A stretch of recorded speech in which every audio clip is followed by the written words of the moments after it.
What's up, ladies and gentlemen? It's your boy Aurora Arrow here. We're playing Skull and Bones today. We're gearing up for Season 1. Happens in 5 days on the 27th, ladies and gentlemen. And we get Felipe Lapeste, my favorite captain that we get this season. Ladies and gentlemen, this season is going to be lit. This season is going to feature 3 brand new tiers to this game. It is going to feature a gunnery tier and 2 others. I'm not 100% sure on the names of them because I don't remember them. But anyway, these tier systems are designed to equip your ships with the best current armor for Philip Lopez. He's nothing to joke with. If the trailers are advertising what he's going to be like, he's nothing to mess with. He is literally, I mean, there's a tower right now. I'm pretty sure I can say this now because the game's been out for quite a while, and I'm sure everybody's discovered this mysterious tower that's shooting this green gas in the water at you that'll literally about 3-hit kill you. It'll 3-hit kill you. I'm level 10. I did this last week. It 3-hit killed me. So this is no joke. This tower is no joke. Apparently in this update for Skull and Bones, there is a bunch of brand new armor coming. I'm not sure if it's a ship blueprint that's coming in this one too or not, but it looks like it's a ship blueprint. And I think we're getting a new sea monster as well. I'm not 100% sure. I know when Season 2, or I know when Season 1 hits, and then the French twin brothers come in, that's when we'll get the new sea monster. I'm not 100% sure on whether we'll get the new sea monster now or not, but I know that there is a new sea monster coming. I know that there's some new armor, some schematics, some cosmetics. Guys, it's going to be lit. This game, and a lot of people think that this game isn't going to succeed. Well, I have to tell you this. Look past the fact that it's not Black Flag. Look past the fact that it's not Sea of Thieves. And you have Skull and Bones. Quite honestly, I played Sea of Thieves, guys. I literally have played Sea of Thieves. I put that game down after 10 minutes. This game's been out for a week, and I haven't put this game down once in the course of a week. I played Black Flag too. I'm 32 years old, and I've been around when Black Flag was around, and I played Black Flag. I put Black Flag down after 10 minutes because it was boring. This game, I played this game for a week straight. Yesterday was literally the first time. Like, I'm telling you guys, you probably shouldn't have this bad of a problem with this game, but I played this game so much and so long that my wife really got mad at me for playing this game. I mean, it's a really good game, and if you guys are gonna crap all over the game, then it's your fault for not looking past Black Flag and Sea of Thieves. This game is its own entity and amongst itself, and people are too comfortable with the fact that Black Flag and Sea of Thieves are out, and they're gonna criticize Ubisoft because Sea of Thieves and Black Flag has set a standard for us that we can't look past now. Well, guess what? I can look past it. Black Flag had so many problems wrong with it. Sea of Thieves has so many problems wrong with that, in my opinion. I don't like cartoon, anime, pirate characters. I don't like it. They shouldn't exist. It's unrealistic, in my opinion. If you want a pirate adventure, you're looking at Skull and Bones, okay? More realistic. I'm sorry that they don't have sword fighting in Skull and Bones, but I don't need sword fighting in my game. We're not going to turn this into another Call of Duty situation, because I'm telling you right now, I don't play Call of Duty anymore because of the toxicity level of that game. I log into that game, I go into a lobby, and I die automatically. I'm not doing it. Skull and Bones has literally, excuse me for 3 times now, trying to figure this out, has literally put on their game in red lettering before you even get to this page right here on my channel. If you're looking at this page right here, it's well before this page. Ubisoft put a disclaimer in big red letters that says any bullying will not be tolerated. So guess what, guys? So guess what? Go ahead and complain that we don't have land combat in here. Me personally, I think it's a great thing because then you guys can't grief. You guys can't grief. You can't bully. You guys can't hold somebody onto one island and ransom them and force them to give them their freaking inventory, or you're going to keep killing them and hunting them down and killing them and hunting them down and killing. No, you can't do that. Good. Get over it. I'm sorry that you don't like that. Sucks to be you. I like this game. It's a really good game, even without the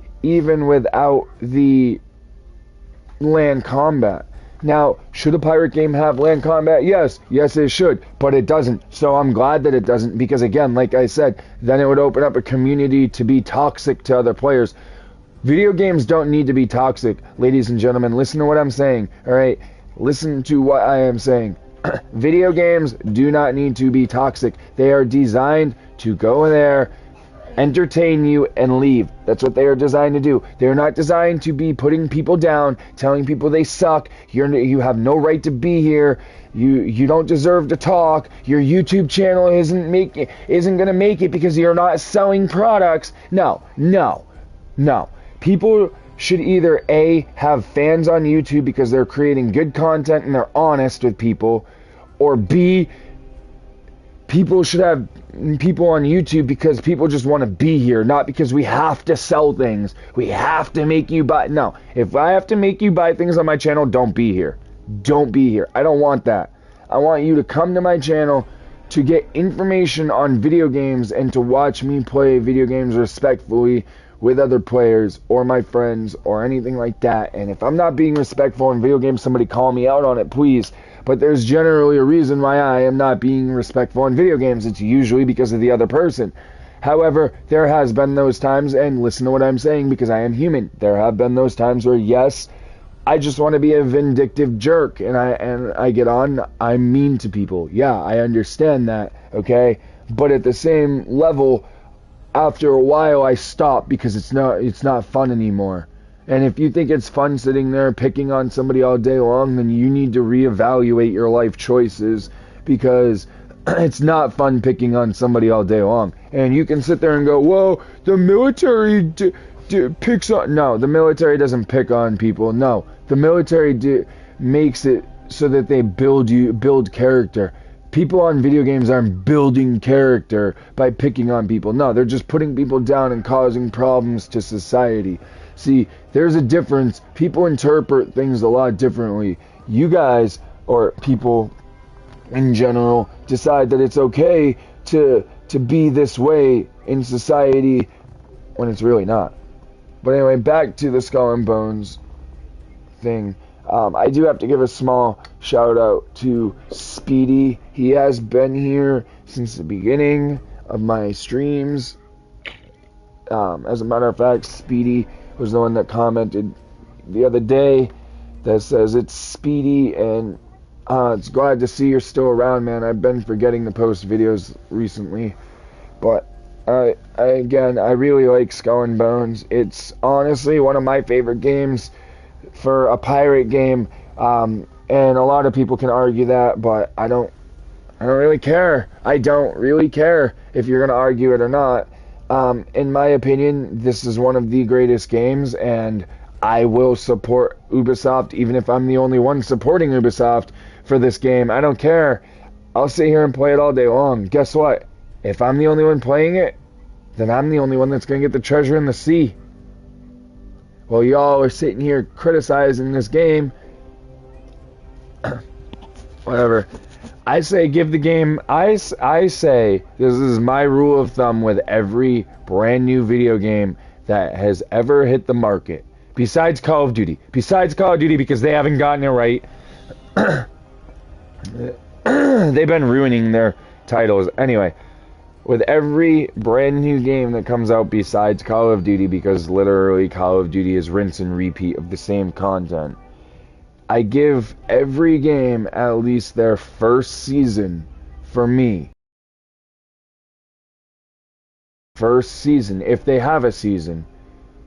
I give every game their first season before I make my final decision on whether I like this game or not. I did the same thing with Sea of Thieves, and I didn't like the game. Did the same thing. Actually, Black Flag, I stand corrected. Black Flag back at that time didn't have seasons, and it still doesn't have seasons. But anyway, Black Flag for that time period, yeah, it was a great game. When Ubisoft first designed Black Flag, they made a great game for the performance systems that they had. It was honestly a great game. See, I think that's the other thing people expect from video game designers. They expect all of these graphics to be this way. They expect it to be this way. Listen, I come from the N64 era, alright? Literally, a directional pad, an A and B, a start, and a select button was what I grew up with, and a rectangular paddle. And that's literally what I grew up with. So graphics to me on these are, it's no big deal because I grew up with a Sega and an N64 with the two-dimensional Mario Brothers, the one with the little thing that he could only go across the thing and you jump. Yeah. It was on the A and B paddles. I remember those. But anyway, so people have this expectation in their minds about what graphics for games should look like. Guys, again, I'm going to say it again like I said earlier. Video games are not designed to be the expectations of the consumer. No, they're designed to be entertaining. And quite honestly, if the game developer has made a game that keeps you coming back, then they did their job. Now, does that mean that they're going to catch everyone? No, and game designers know this. Game designers know that they're not going to catch every single person and captivate every person in an audience. And to think that you're going to is unrealistic. To think that you are going to capture every single person in this world playing your video game, sorry. It's not going to happen, but what is going to happen is that the majority of this world will play your video game. The majority of the world will play the video game. They'll give it a chance, and they'll either make their decision as to whether they like it or not. But the point that it is that you just can't go in with all these expectations and expect your game designers to deliver you this immaculate game when it's not going to happen. First and foremost, I don't know if you know this, but a lot of video games are designed on a PC, and then they're transferred over to a console. So let's get this straight. First, you have to develop the codes on the computer, and you have to bring them over to console.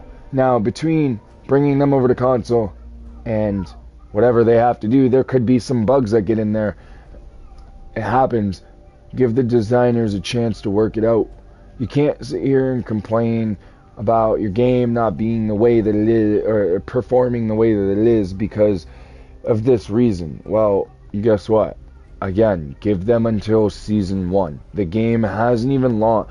Technically, this game hasn't even launched yet. Technically. If you want to get technical about it, and Ubisoft, and you guys can correct me all you want, but this game technically hasn't even launched yet.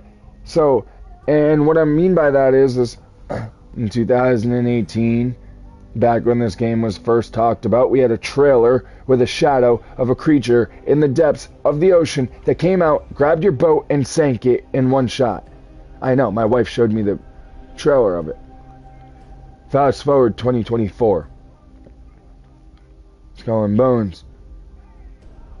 Yo ho.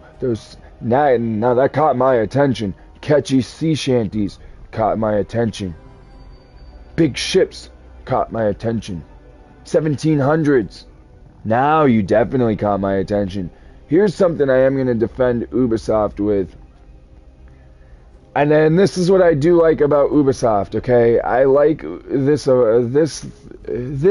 right here is why Ubisoft is my favorite over most game companies right here. Are you ready?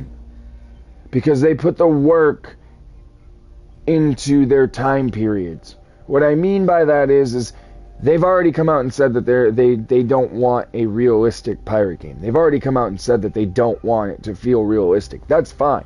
Pirate games shouldn't feel realistic.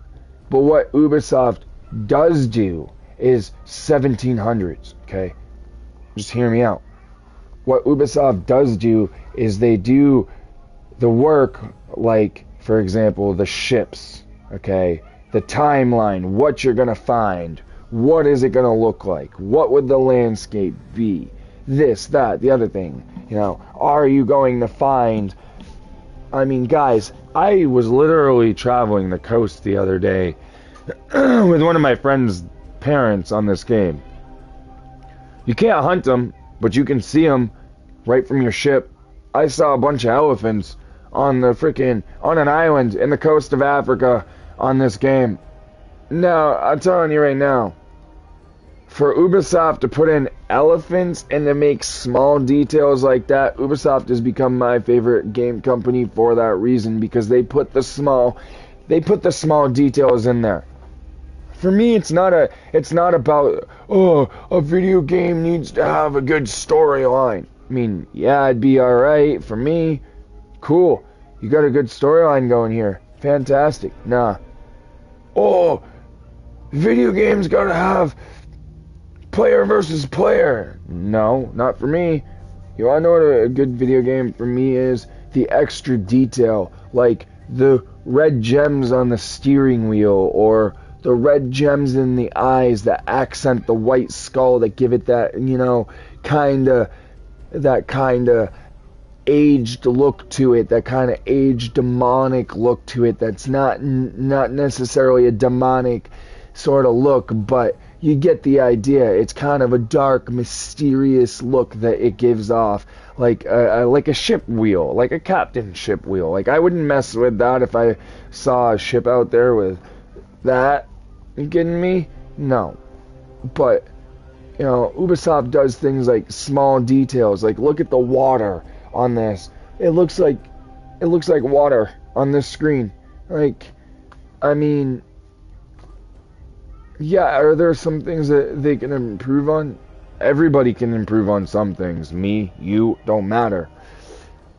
But the point that they put out a video game and they tried, A for effort in my book, bro. I'll be here till this game ain't. If you guys pull it off the shelves, because for whatever reason, guess what? I'll still be here. You guys are demanding way too much from video game designers and expecting way too much from them. Honestly, lower the expectations, stop stressing our video game designers out, and you'll get better games. Lower the expectations. If you guys go in there saying, oh, my video game needs to perform at 350 megabytes per second with a frame rate of 0.5 seconds, no, that ain't gonna happen. Sorry, you're gonna stress that game designer out to the point where he's gonna look at you and be like, I can't make this work. I can't. Why do you think so many game designers are leaving? We have game designers that are leaving because fans demand more. They demand more. They're not asking. They're not saying, "Hey, can we have that?" No, they're, "Hey, you're gonna give us this, or we're gonna stop buying your." No. How about we go, "Hey, Ubisoft, on season 2 update, how about we do something like this, okay?" And if Ubisoft happens to hear this video and goes with this idea, then I'm grateful, and it was just a random idea that I thought of. But why don't we go like this? Hey, Ubisoft, in your season 2 update, why don't you give us a way that we can not only experience pirates from the Indian Ocean, but pirates from all around the world? Like, there's not just pirates in the Indian Ocean, but there's pirates in the Pacific Ocean, the Atlantic Ocean, and I'm sure you're getting there. But I'm just saying, like, that's my only thing, is with a pirate game, there are other pirates besides in the Indian Ocean. But that'll end that today. It's fine. That'll end that today. We're gonna go gear up for season 1. We got 5 days, ladies and gentlemen. And Philip Lopez, you're mine. See y'all in 5 days.